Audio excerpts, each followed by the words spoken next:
So packing to come on to the Big E. I use this because I've been through all of it. So I'm using my expertise to help you. Pack a backpack size, I call it a go bag. That means that it has everything that you would ever want in it. Um, it has to zip. And I say that, and people say, well, can I have one that clips or pulls the tab? You can do that, but I'm telling you, it goes into the bucket on the floor with everybody else's stuff. Now, you have to squat down, grab your stuff from the bottom and pull it out, so they tend to tumble and drop and go upside down. So if you have a zipper, you're much safer than if you don't. So please bring something with a zipper.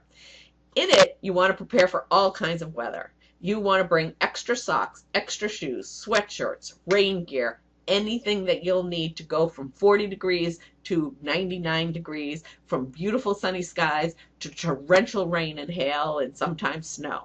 So just know that it's crazy weather. It is September in New England. Dress in layers, because you're going to come in, it's going to be 40 degrees and you're going to be able to see your breath in the morning, and by afternoon it might be 90 degrees. So watch the weather, plan ahead, and even if the weather says it's going to be good, just know that it has the potential to change on a dime. We do have a lot of fun, as you can see. Ray and Marge made hats out of our bags, our rain hats out of our bags. Kelly here is waiting for her limo in the rain. Note that in the parking lots and outside, sometimes the mud can get very deep. So if you have mucklucks or knee-high boots that are waterproof, that's probably a good idea. And that's why I say bring extra socks and extra shoes. One year I was so cold I had to buy a hat and a scarf from Bob's wife, and I also had to stand in wet, cold socks and shoes for the rest of the day and froze to death. Yeah, that was one of the years I got sick too. We do have hangers in the back room. I just wanted to give you a quick overview because I'm going to talk about the back room a little bit in a few minutes. But here is Bob. Thank you. You designed a great hanger system so you can hang up your coats so they will dry instead of putting them down here on the floor. See down here on the floor? In this bucket is where you're going to put your backpacks, so you don't have to crumple up your coats there. Behind the coats, as you can see, is our water cooler and the area where we have our food. Both this side and this side. This is the food side and this is the drink side. So you want to keep all of your stuff behind the coat rack on those designated shelves, and we'll talk a little bit about that later. We do have a first aid kit, we have aspirins, we have vitamin C, we have Band-Aids, we have just about everything that you could ever want in an emergency. We even have emergency umbrellas if you forget yours and you want to go take a walk on the grounds and you don't have one. So anyways, just know. Talking about employee volunteer parking, it is free.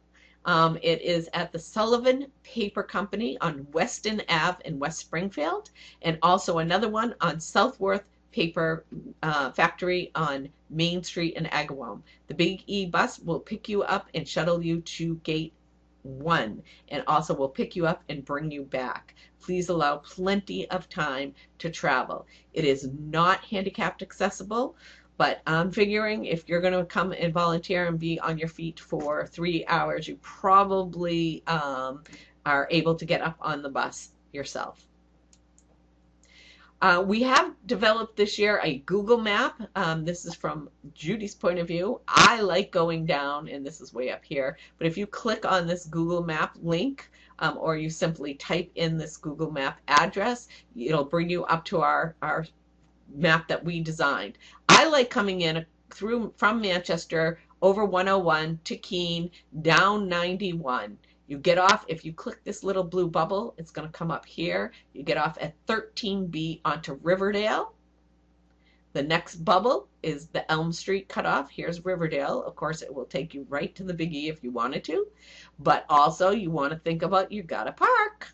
You got to park. You're not going to want to come and park on the grounds because you could end up walking way further away, and it's not allowed.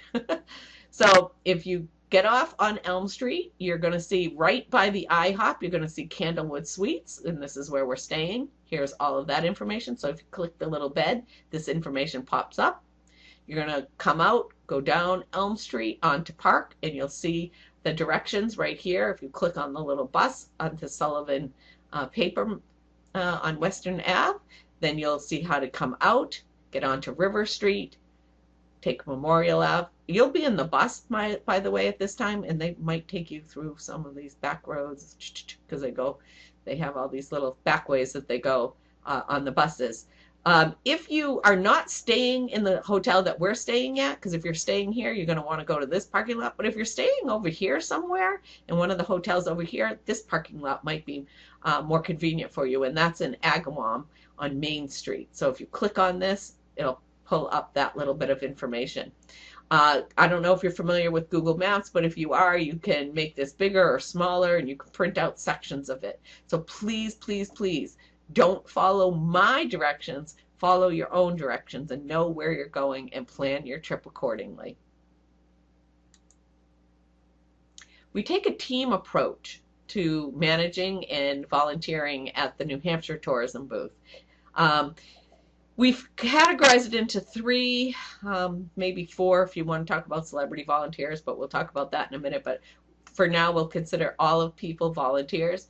The event managers, myself, Kelly, and Nathan, take care of the physical booth and all of the event management. That means that we deal with the Big E, we deal with the Department of Agriculture, the Division of Travel and Tourism, and the on-site management team at the Big E at the booth. At the building. The supervisors are there to take care of our volunteers. Their job is to make sure that the booth is clean, sanitized, the volunteers are oriented, they get their appropriate name tag and attire, they get breaks, lunches, anything that they need, and that they take care of the daily details. They print off weather reports, get the Big E reports, and take care of the notebooks with all of your information in it. And that is all focused on making your experience better. And you, as the volunteers, are in charge of taking care of our guests. Simple as that. Event managers take care of the physical booth and the event management. Supervisors take care of the volunteers. The volunteers take care of the guests. Now, saying that, we all take care of the guests. That's our ultimate job, is to promote tourism, get people to come to New Hampshire and visit us, and take some time